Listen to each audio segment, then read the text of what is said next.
10. The Nagual's Party of Warriors.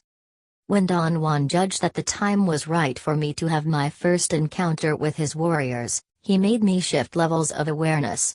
He then made it perfectly clear that he would have nothing to do with their way of meeting me. He warned me that if they decided to beat me, he could not stop them. They could do anything they wanted, except kill me.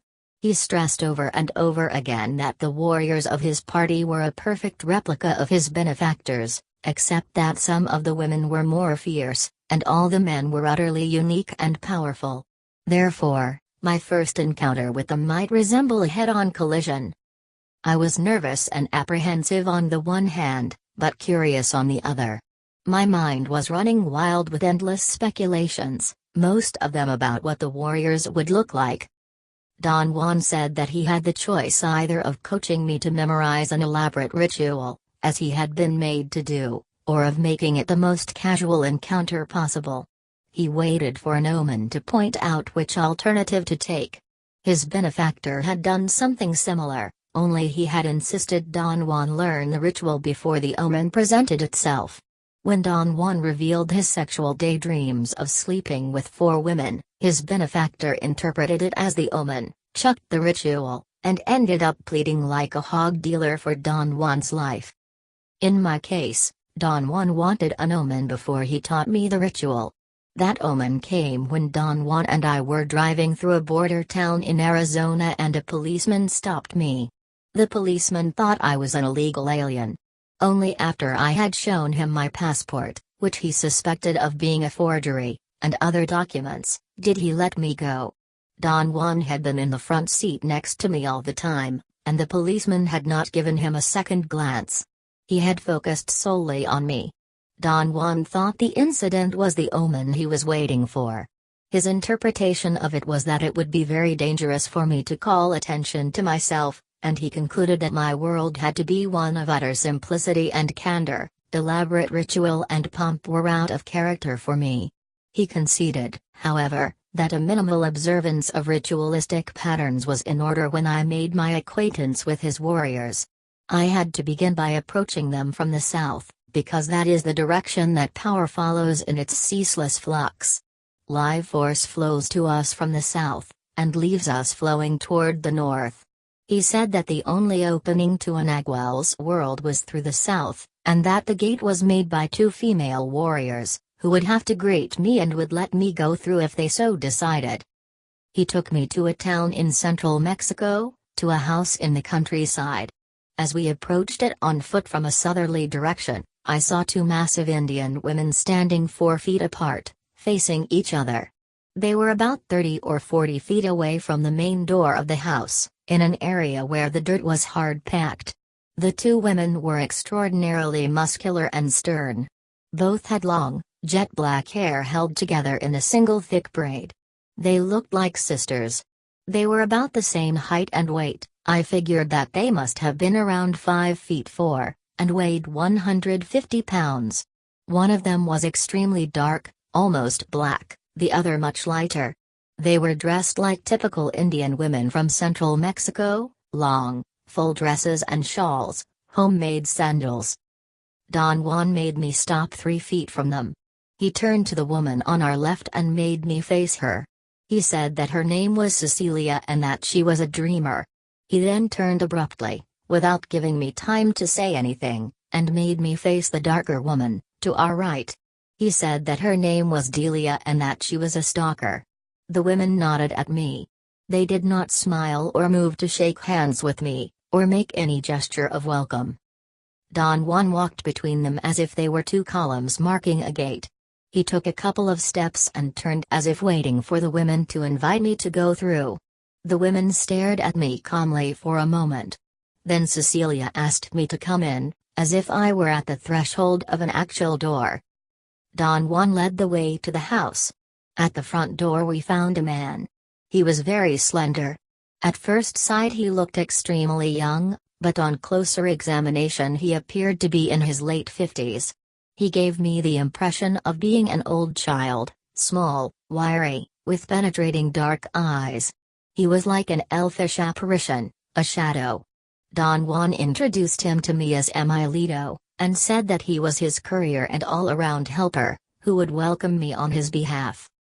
It seemed to me that Emilito was indeed the most appropriate being to welcome anyone.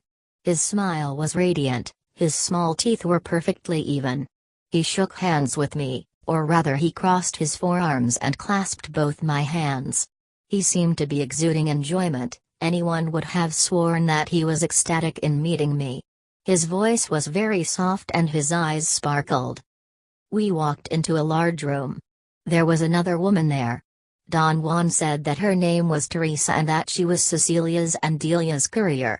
She was perhaps in her early 30s, and she definitely looked like Cecilia's daughter. She was very quiet but very friendly. We followed Don Juan to the back of the house, where there was a roofed porch. It was a warm day. We sat there around a table, and after a frugal dinner we talked until after midnight. Emilito was the host. He charmed and delighted everyone with his exotic stories. The women opened up. They were a great audience for him. To hear the women's laughter was an exquisite pleasure. They were tremendously muscular, bold, and physical. At one point, when Emilito said that Cecilia and Delia were like two mothers to him, and Teresa like a daughter, they picked him up and tossed him in the air like a child. Of the two women, Delia seemed the more rational, down to earth. Cecilia was perhaps more aloof, but appeared to have greater inner strength. She gave me the impression of being more intolerant, or more impatient. She seemed to get annoyed with some of Emilito's stories. Nonetheless, she was definitely on the edge of her chair when he would tell what he called his tales of eternity. He would preface every story with the phrase, "Do you, dear friends, know that?" The story that impressed me most was about some creatures that he said existed in the universe, who were the closest thing to human beings without being human, creatures who were obsessed with movement and capable of detecting the slightest fluctuation inside themselves or around them. These creatures were so sensitive to motion that it was a curse to them. It gave them such pain that their ultimate ambition was to find quietude. Emilito would intersperse his tales of eternity with the most outrageous dirty jokes. Because of his incredible gifts as a raconteur, I understood every one of his stories as a metaphor, a parable, with which he was teaching us something.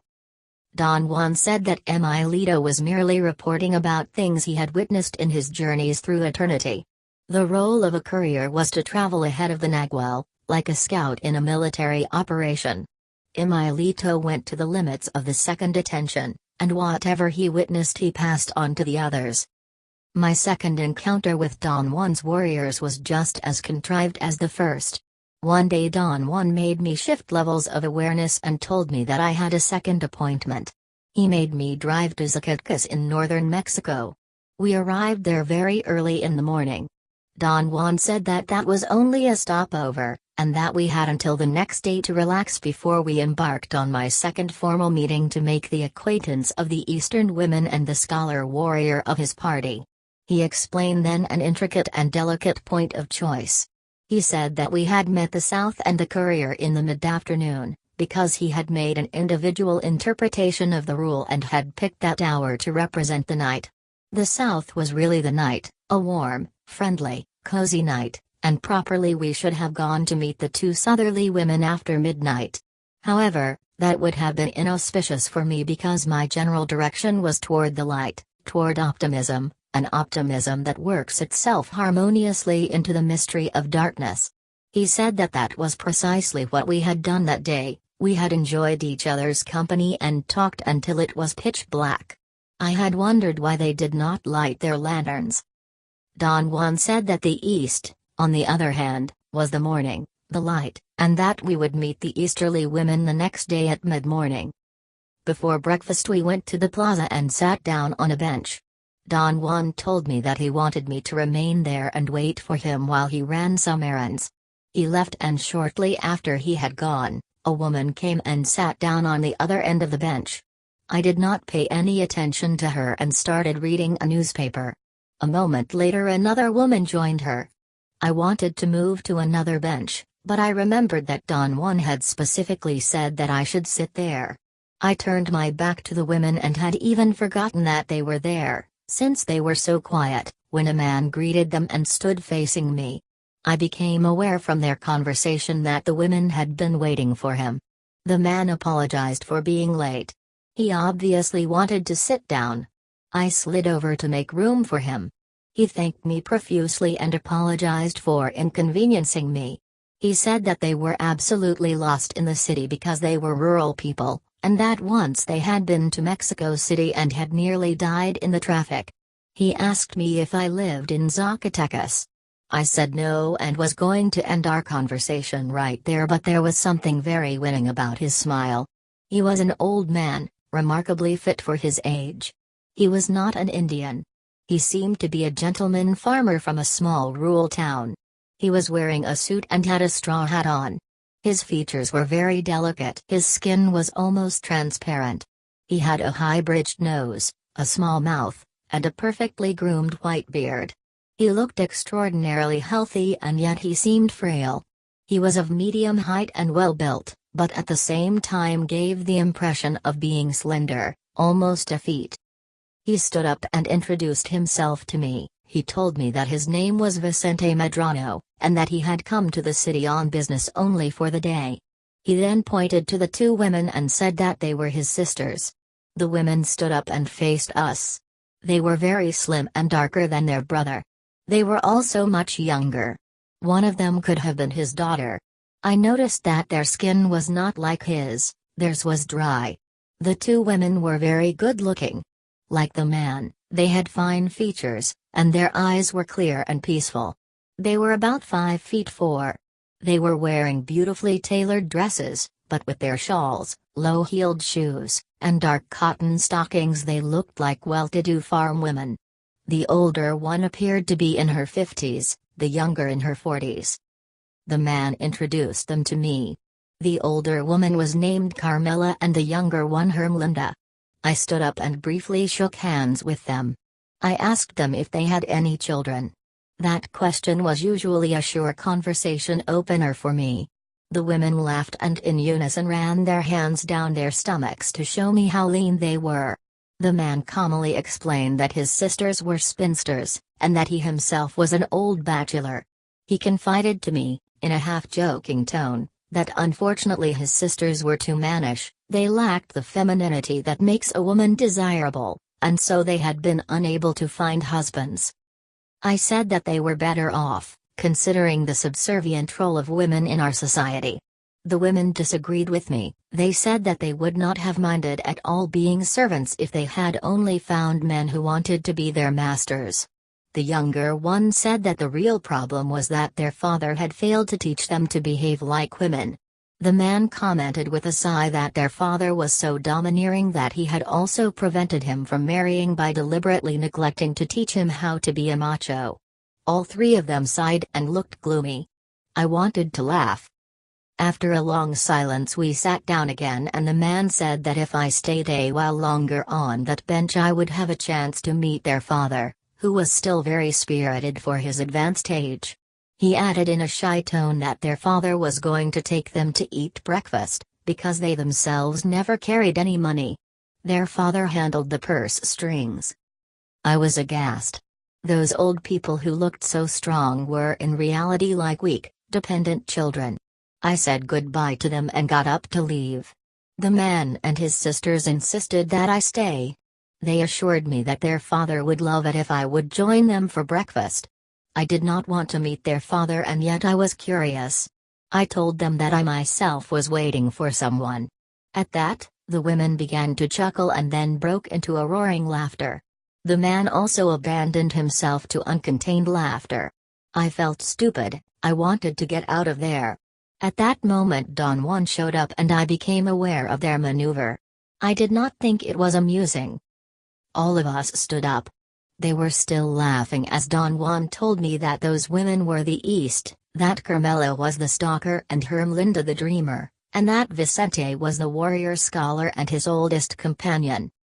As we were leaving the plaza, another man joined us, a tall, dark Indian, perhaps in his 40s. He was wearing Levi's and a cowboy hat. He seemed terribly strong and sullen. Don Juan introduced him to me as Juan Tuma, Vicente's courier and research assistant.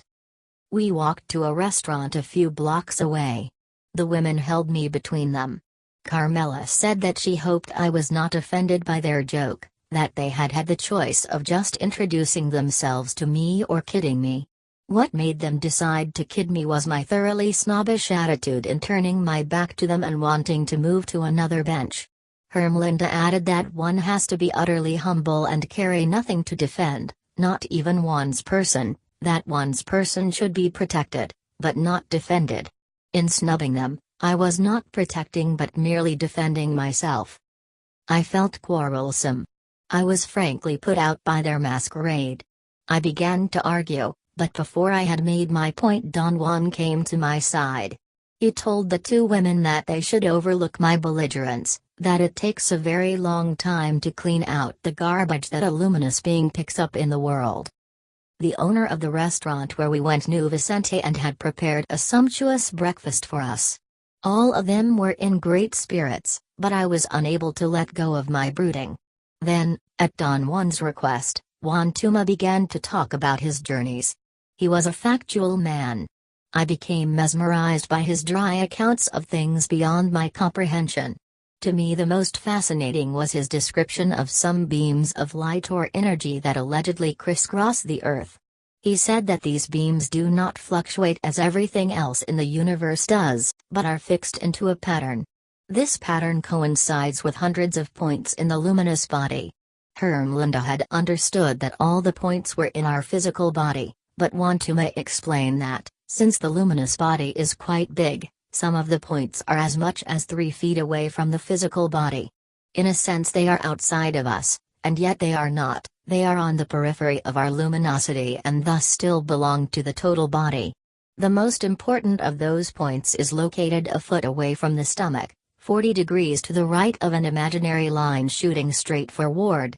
Juan Tuma told us that that was a center of assembling for the second attention, and that it is possible to manipulate it by gently stroking the air with the palms of the hands. Listening to Juan Tuma, I forgot my anger. My next encounter with Don Juan's world was with the West. He gave me ample warning that the first contact with the West was a most important event, because it would decide, in one way or another, what I should subsequently do. He also alerted me to the fact that it was going to be a trying event, especially for me, as I was so stiff and felt so self-important.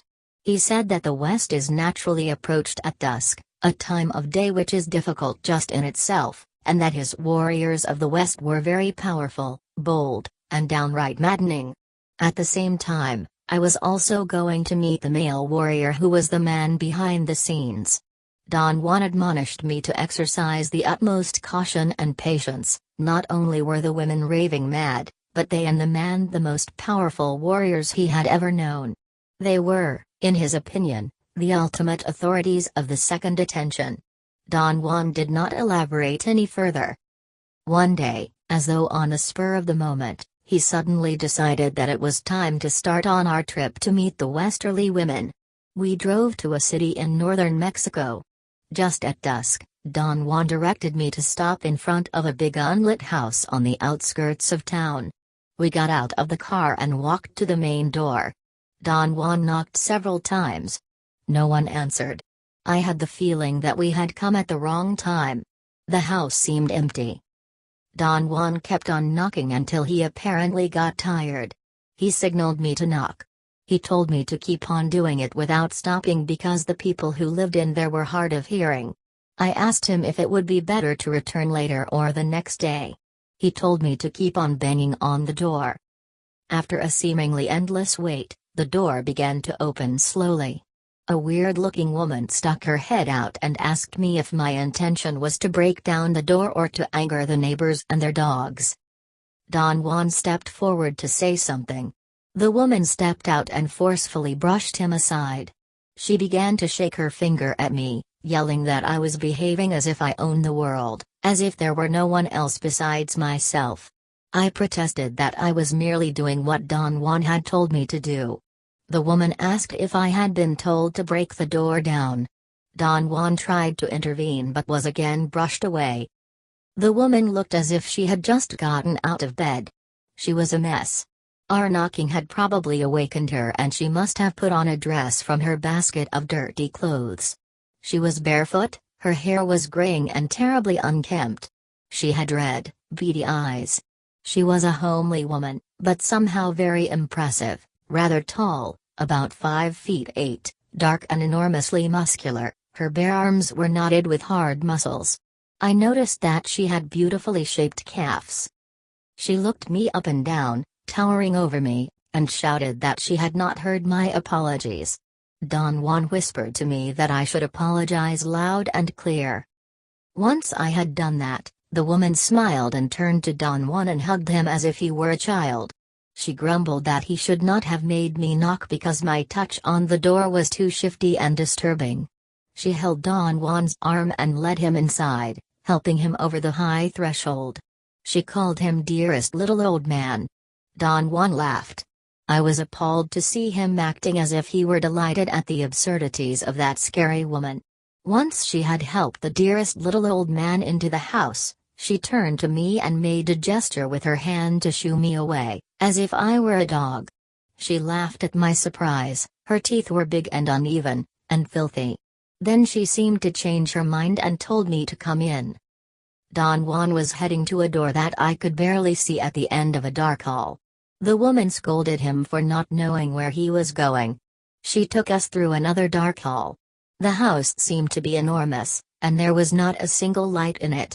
The woman opened a door to a very large room, almost empty except for 2 old armchairs in the center, under the weakest light bulb I had ever seen. It was an old-fashioned long bulb. Another woman was sitting in one of the armchairs. The first woman sat down on a small straw mat on the floor and rested her back against the other chair. Then she put her thighs against her breasts, exposing herself completely. She was not wearing underpants. I stared at her dumbfounded. In an ugly gruff tone, the woman asked me why I was staring at her vagina. I did not know what to say except to deny it. She stood up and seemed about to hit me. She demanded that I tell her that I had gaped at her because I had never seen a vagina in my life. I felt guilty. I was thoroughly embarrassed and also annoyed at having been caught in such a situation. The woman asked Don Juan what kind of nagual I was if I had never seen a vagina. She began repeating this over and over, yelling it at the top of her voice. She ran around the room and stopped by the chair where the other woman was sitting. She shook her by the shoulders and, pointing at me, said that I was a man who had never seen a vagina in his whole life. She laughed and taunted me. I was mortified. I felt that Don Juan should have done something to save me from that humiliation. I remembered that he had told me these women were quite mad. He had understated it. This woman was ready for an institution. I looked at Don Juan for support and advice. He looked away. He seemed to be equally at a loss, although I thought I caught a malicious smile, which he quickly hid by turning his head. The woman lay down on her back and pulled up her skirt, and commanded me to look to my heart's content instead of sneaking glances. My face must have been red, judging by the heat in my head and neck. I was so annoyed that I almost lost control. I felt like bashing her head in. The woman who was sitting in the chair suddenly stood up and grabbed the other one by the hair and made her stand up in one single motion, seemingly with no effort at all. She stared at me through half-closed eyes, bringing her face no more than 2 or 3 inches from mine. She smelled surprisingly fresh. In a high-pitched voice, she said that we should get down to business. Both of the women stood close to me under the light bulb. They did not look alike.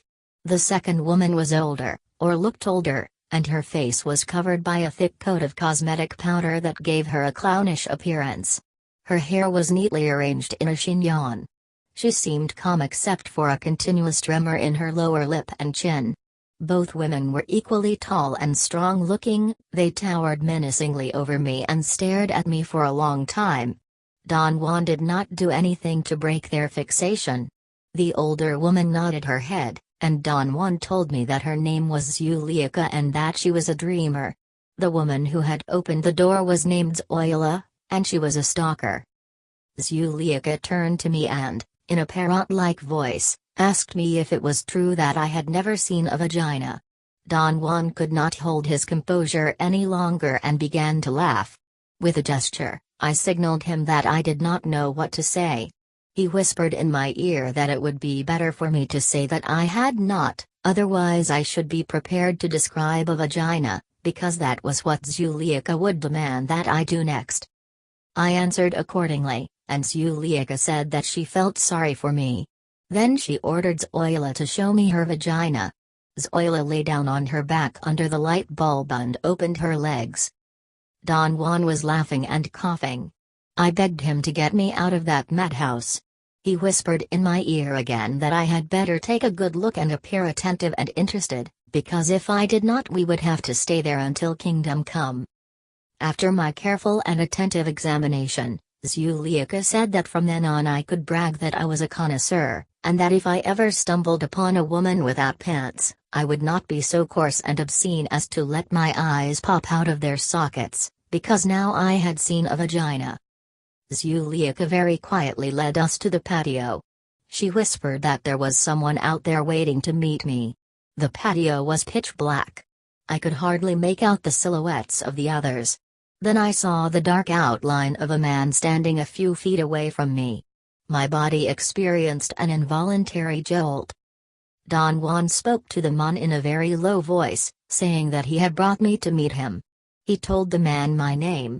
After a moment's silence, Don Juan said to me that the man's name was Silvio Manuel, and that he was the warrior of darkness and the actual leader of the whole warriors party.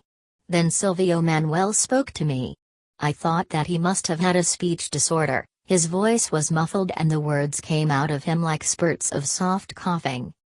He ordered me to come closer. As I tried to approach him, he receded, just as if he were floating. He led me into an even darker recess of a hall, walking, it seemed, noiselessly backwards. He muttered something I could not understand. I wanted to speak, my throat itched and was parched. He repeated something 2 or 3 times until it dawned on me that he was ordering me to undress. There was something overpowering about his voice and the darkness around him. I was incapable of disobeying. I took off my clothes and stood stark naked, shivering with fear and cold.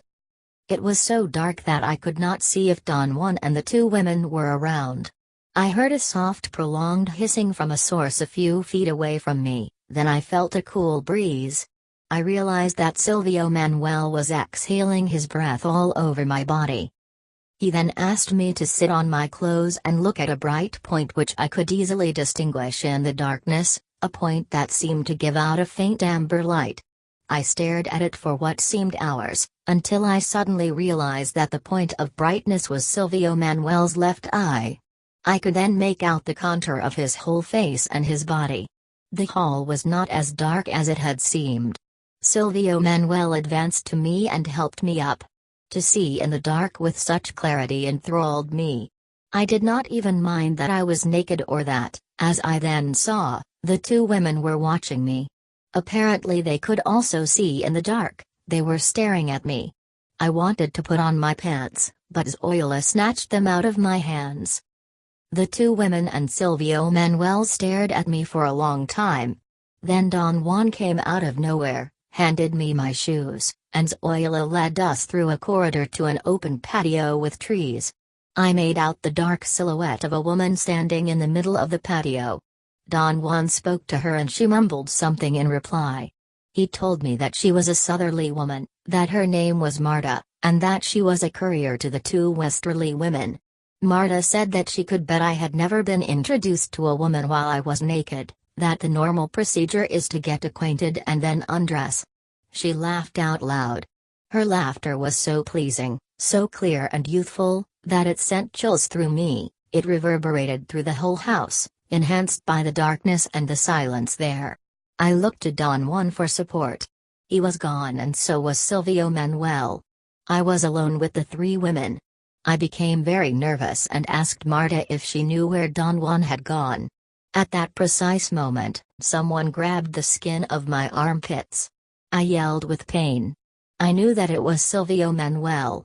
He lifted me up as if I weighed nothing and shook my shoes off me. Then he stood me in a shallow tub of ice-cold water that came up to my knees. I remained in the tub for a long time while all of them scrutinized me. Then Silvio Manuel lifted me up again and set me down next to my shoes, which someone had neatly placed next to the tub. Don Juan again came out of nowhere and handed me my clothes. He whispered that I should put them on and stay only long enough to be polite. Marta gave me a towel to dry myself. I looked around for the other two women and Silvio Manuel, but they were nowhere in sight. Marta, Don Juan, and I stood in the darkness talking for a long time. She seemed to be speaking mainly to Don Juan, but I believed that I was her real audience. I waited for a clue from Don Juan to leave, but he appeared to be enjoying Marta's agile conversation. She told him that Zoila and Zuleika had been at the peak of their madness that day. Then she added for my benefit that they were extremely rational most of the time. As if she were revealing a secret, Marta told us that the reason Zoila's hair looked so unkempt was because at least 1/3 of it was Zuleika's hair. What had happened was that the two of them had had a moment of intense camaraderie and were helping one another to groom their hair. Zuleika braided Zoila's hair as she had done hundreds of times, except that, being out of control, she had braided portions of her own hair in with Zoila's. Marta said that when they got up from their chairs they went into a commotion. She ran to their rescue, but by the time she entered the room, Zuleika had taken over, and since she was more lucid than Zoila that day, she had decided to cut the portion of Zoila's hair that was braided to hers. She got confused in the melee that ensued and cut her own hair instead.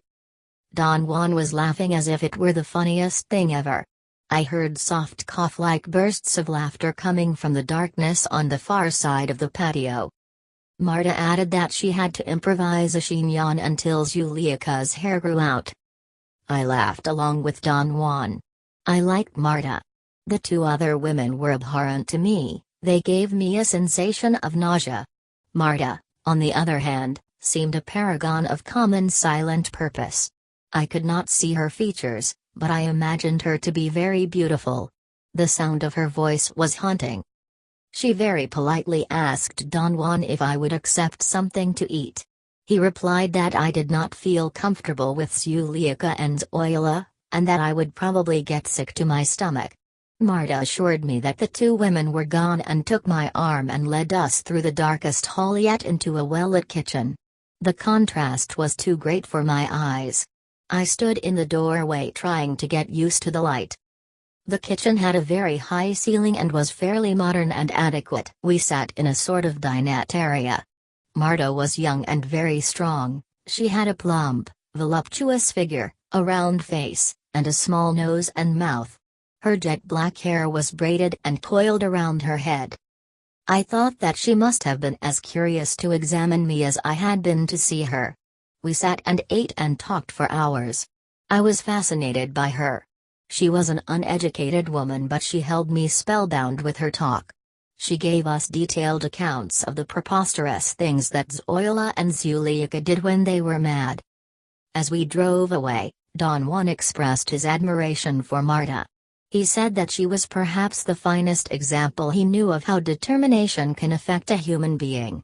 With no background or preparation at all, except for her unbending intent, Marta had successfully tackled the most arduous task imaginable, that of taking care of Zoila, Zuleika, and Silvio Manuel. I asked Don Juan why Silvio Manuel had refused to let me look at him in the light. He replied that Silvio Manuel was in his element in darkness, and that I was going to have countless opportunities to see him. For our first meeting, nonetheless, it was mandatory that he maintain himself within the boundaries of his power, the darkness of the night. Silvio Manuel and the two women lived together because they were a team of formidable sorcerers. Don Juan advised me that I should not make hasty judgments about the Westerly women. I had met them at the moment when they were out of control, but their lack of control pertained only to surface behavior.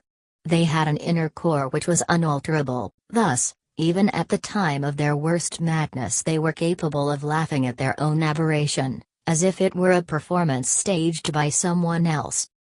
Silvio Manuel's case was different.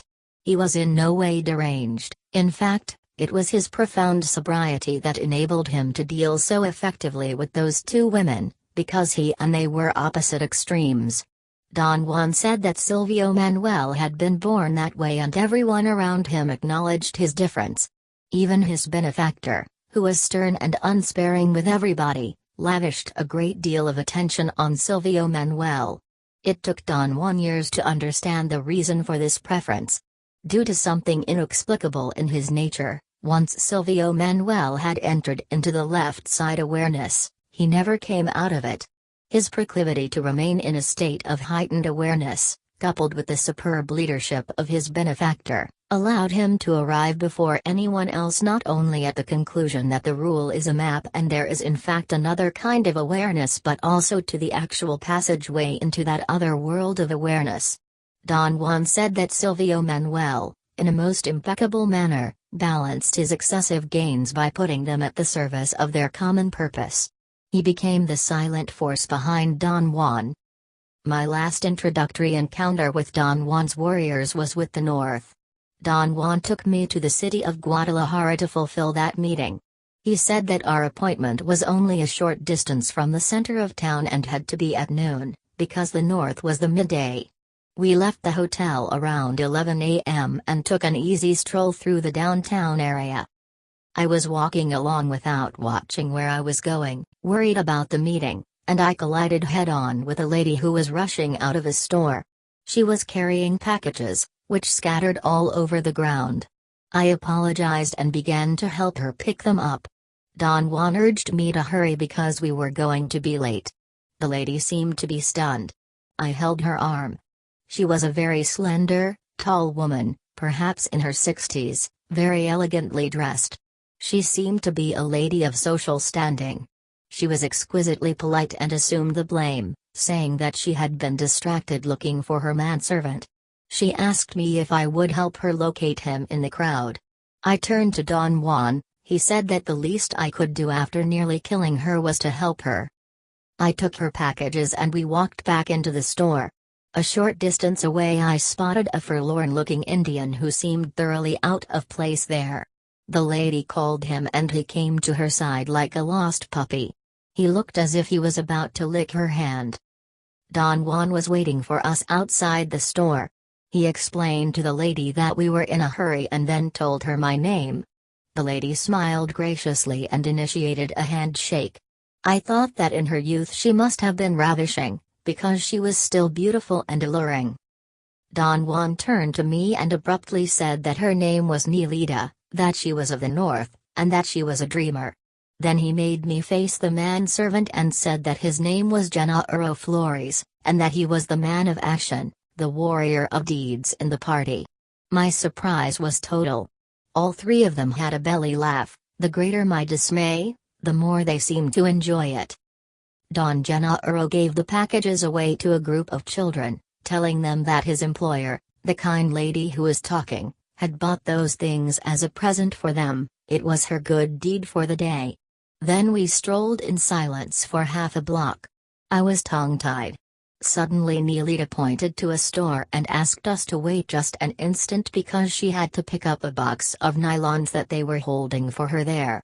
She peered at me, smiling, her eyes shining, and told me that, all kidding aside, sorcery or no sorcery, she had to wear nylons and lace panties. Don Juan and Don Genaro laughed like two idiots. I stared at Nelita because I could not do anything else. There was something about her that was utterly earthly and yet she was almost ethereal. She kiddingly told Don Juan to hold on to me because I was about to pass out. Then she politely asked Don Genaro to run in and get her order from a specific clerk. As he started in, Nelita seemed to change her mind and called him back, but he apparently did not hear her and disappeared inside the store. She excused herself and ran after him. Don Juan pressed my back to get me out of my turmoil. He said that I would meet the other northerly woman, whose name was Florinda, by herself at another time, because she was to be my link into another cycle, another mood. He described Florinda as a carbon copy of Nelita, or vice versa. I remarked that Neelita was so sophisticated and stylish that I could imagine seeing her in a fashion magazine. The fact that she was beautiful and so fair, perhaps of French or Northern Italian extraction, had surprised me. Although Vicente was not an Indian either, his rural appearance made him less of an anomaly. I asked Don Juan why there were non-Indians in his world. He said that power is what selects the warriors of a Nagual's party, and that it is impossible to know its designs. We waited in front of the store for perhaps half an hour. Don Juan seemed to get impatient and asked me to go inside and tell them to hurry. I walked into the store.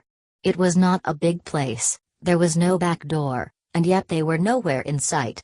I asked the clerks, but they could not help me. I confronted Don Juan and demanded to know what had happened. He said that they had either disappeared into thin air, or had sneaked out while he was cracking my back. I raged at him that most of his people were tricksters.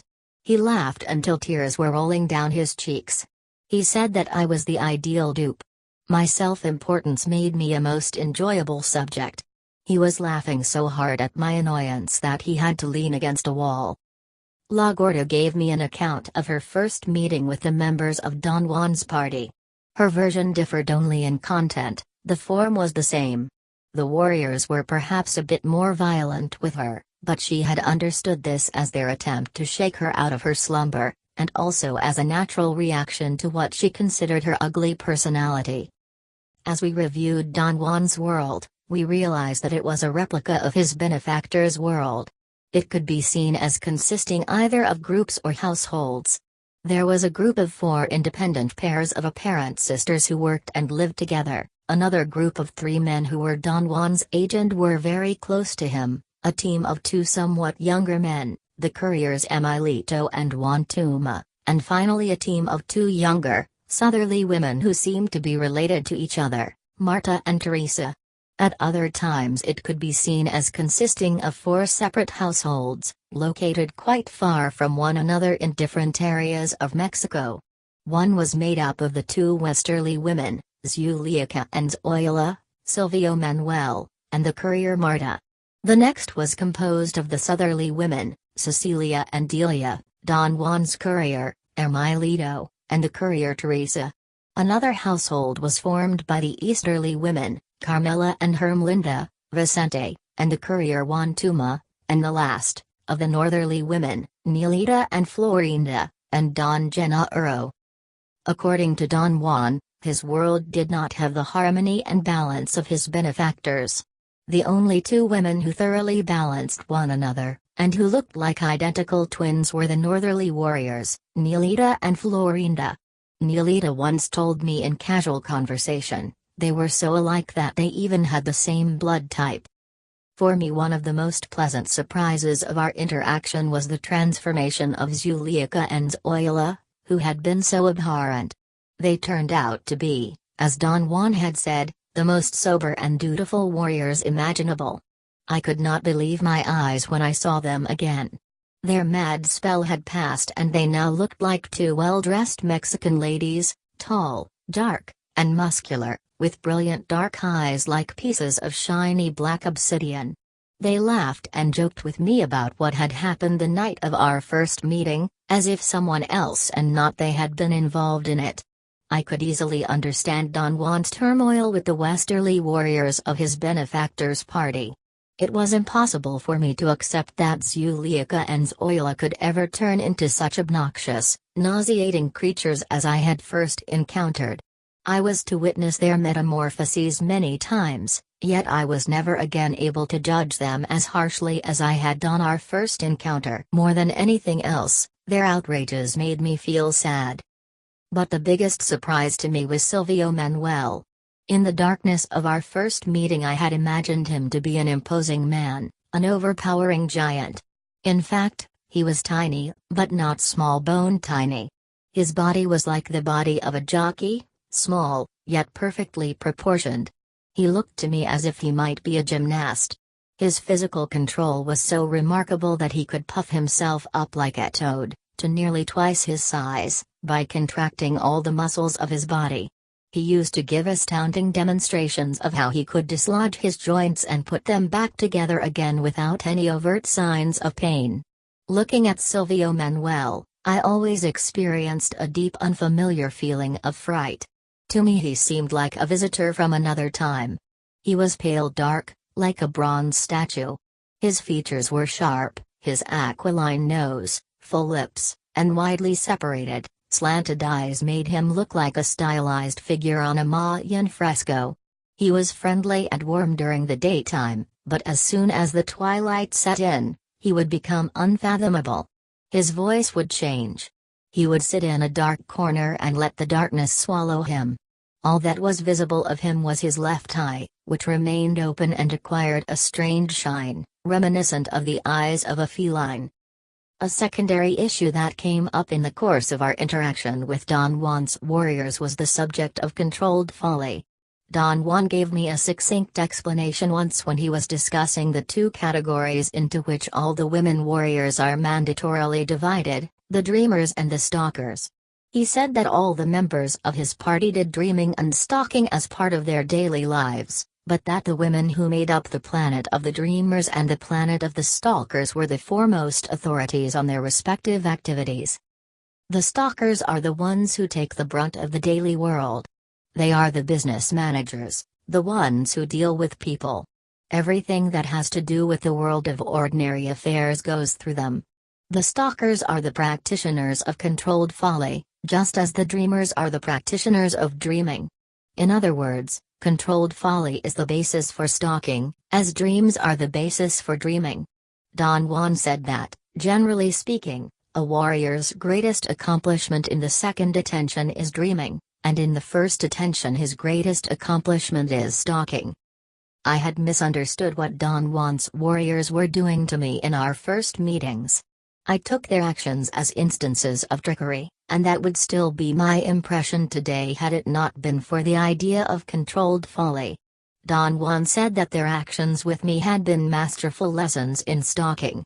He told me that the art of stalking was what his benefactor had taught him before anything else. In order to survive among his benefactor's warriors, he had had to learn that art quickly. In my case, he said, since I did not have to contend by myself with his warriors, I had to learn dreaming first. When the time was right, Florinda would step out to guide me into the complexities of stalking. No one else could deliberately talk to me about it, they could only give me direct demonstrations, as they had already done in our first meetings. Don Juan explained to me at great length that Florinda was one of the foremost practitioners of stalking because she had been trained in every intricacy of it by his benefactor and his 4 female warriors who were stalkers. Florinda was the first female warrior to come into Don Juan's world, and because of that, she was to be my personal guide, not only in the art of stalking, but also in the mystery of the third attention, if I ever got there. Don Juan did not elaborate on this. He said it would have to wait until I was ready, first to learn stalking, and then to enter into the third attention. Don Juan said that his benefactor had taken extra time and care with him and his warriors in everything that pertained to their mastering the art of stalking. He used complex ploys to create an appropriate context for a counterpoint between the dictums of the rule and the behavior of the warriors in the daily world as they interacted with people. He believed that that was the way to convince them that, in the absence of self-importance, a warrior's only way of dealing with the social milieu is in terms of controlled folly. In the course of working out his ploys, Don Juan's benefactor would pit the actions of people and the actions of the warriors against the commands of the rule, and would then sit back and let the natural drama unfold itself. The folly of the people would take the lead for a while and drag the warriors into it, as seems to be the natural course, only to be vanquished in the end by the more encompassing designs of the rule. Don Juan told us that at first he resented his benefactor's control over the players. He even told him that to his face. His benefactor was not fazed. He argued that his control was merely an illusion created by the ego. He was only an impeccable warrior, and his actions were a humble attempt to mirror the ego. Don Juan said that the force with which his benefactor carried out his designs originated from his knowledge that the eagle is real and final, and that what people do is utter folly. The two together gave rise to controlled folly, which Don Juan's benefactor described as the only bridge between the folly of people and the finality of the eagle's dictums.